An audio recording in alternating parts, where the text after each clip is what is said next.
अंतर्राष्ट्रीय पटवानी गायिका पद्मश्री, पद्म भूषण और पद्म विभूषण से सम्मानित और छत्तीसगढ़ की सांस्कृतिक धरोहर तीजन बाई का स्वास्थ्य लगातार खराब होता जा रहा है, जिसको लेकर तीजन बाई की बहू ने गुरुवार को दुर्ग कलेक्टर से मुलाकात किया और अपनी आर्थिक स्थिति के संबंध में जानकारी दी, जिसके बाद दुर्ग कलेक्टर ने जिला प्रशासन के अधिकारियों को निर्देशित किया कि उनकी मांग का निराकरण जल्द करें। वहीं वैशाली नगर के विधायक रिकेश सिंह से उनकी स्थिति को देखते हुए 1 लाख मदद की घोषणा की है।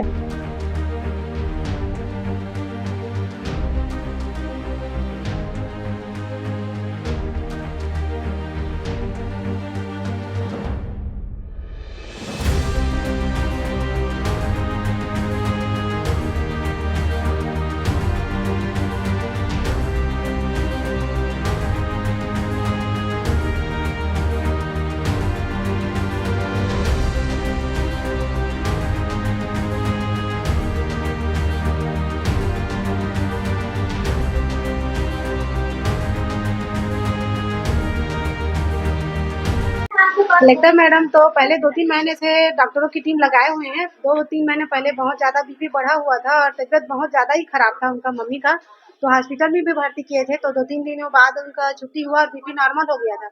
अभी 2-3 दिनों से बीपी और बढ़ा हुआ है और डॉक्टरों की टीम अभी 2-3 दिनों से लगातार आ रही है। पहले भी आते थे तो बीपी कंट्रोल हो गया था, तो बीच-बीच में चेकअप करने के लिए आते थे और बीपी कंट्रोल होने के बाद थोड़ा तबीयत ठीक है तो थोड़ा कम आना था और जैसे ही बढ़ा है पता चला तब से फिर रेगुलर आ रहे हैं। हाँ, संस्कृति विभाग से दास सर आए थे और पेंशन के लिए अप्लाई करने के लिए बोले थे, लेकिन हम लोग अप्लाई कर दिए करके बोले हैं। तो सर बोले फॉर्म दिए, जाके एक बार और प्रोसेस आगे बढ़ाओ करके बोलना और फॉर्म जमा कर देना, क्योंकि रायपुर संस्कृति विभाग नहीं पहुंचा है बोले। और आर्थिक सहयोग करना चाहते हैं तो मम्मी का बिल वगैरह है क्या बोले, तो मैं बोली बिल है, तो बोले 50,000 तक का बिल दे दीजिए हमको, फिर हम लोग आर्थिक सहयोग दिलाएंगे ऐसे करके बोले। तो 50,000 का अमाउंट का बिल मैं इनको दी। पहले का थोड़ा याद नहीं है, लेकिन अभी तो कोई नहीं आया है, लेकिन फोन आ रहे हैं, कोई सहयोग करेंगे करके बोल रहे हैं, लेकिन कॉल अच्छे से रिसीव नहीं हो पा रहा है ना, बात नहीं हो पा रही है। उसके बाद में बता पाऊंगी सर आगे क्या। नहीं, हॉस्पिटल नहीं ले जाएंगे हम लोग, घर में इलाज चाहिए हम लोग को।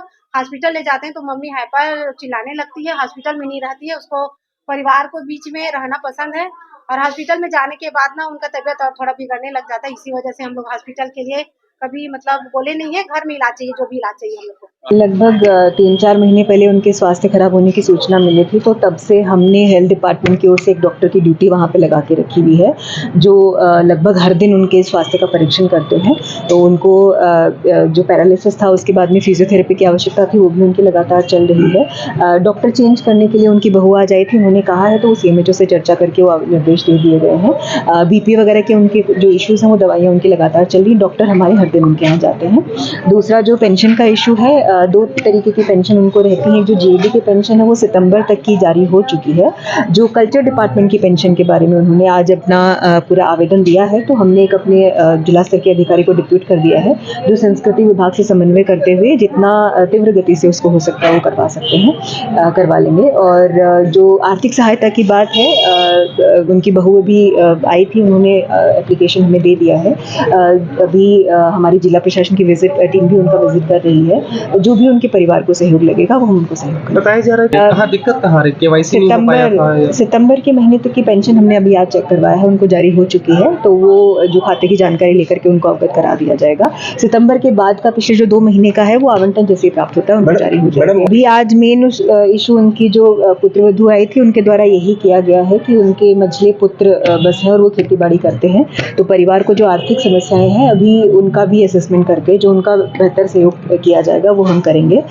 जैसा आपने बोला वो हमारी सांस्कृतिक धरोहर है, हमारे लिए गर्व की बात है कि वो दुर्ग जिले के निवासी हैं और हर संभव प्रयास उसमें प्रशासन के द्वारा। जो पद्मश्री कलाकार रहते हैं और संस्कृति विभाग के द्वारा जो पेंशन रहती है, जिसमें जो रजिस्टर्ड कलाकार है उनके शासन के द्वारा जैसे आवंटन होता है उनको जारी कर दिया जाता है। अन्य कलाकार अगर रजिस्टर्ड नहीं है तो मेरी रिक्वेस्ट है कि वो हमसे संपर्क कर ले और उनकी जो भी दस्तावेजी प्रक्रिया रहती है उसको त्वरित गति से करा करके शासन को उनका जवाहर मार्केट औरत में महक फैशन के नाम से एक बहुत बड़ी एक अच्छी फैमिली शॉप खुली है और ये हमारा दावा लगता है कि हमारे पास जो कलेक्शन मिलेंगे पूरे भिलाई दुर्ग में सबसे हटके मिलेंगे और एक छत के नीचे पूरी फैमिली के शॉप के कपड़े मिलेंगे, चाहे किड्स वेयर हो, मेंस वेयर हो, गर्ल्स वेयर हो, लाचे हो, साड़ी हो, all to all family shop. और ये है कि हमारे जो कलेक्शन आएंगे आपको देखोगे, आपको खुद लगेगा कि वाकई हमारे यहाँ जो चीज़ें मिली है बहुत अच्छी मिली है। ये मैं अपने भाई लोगों के माध्यम से आप तक ये सूचना देना चाहता हूँ कि एक बार ज़रूर आइए और देखिए महक फैशन के कलेक्शन जो आपको दोबारा खुद पीछे चले ले आएंगे।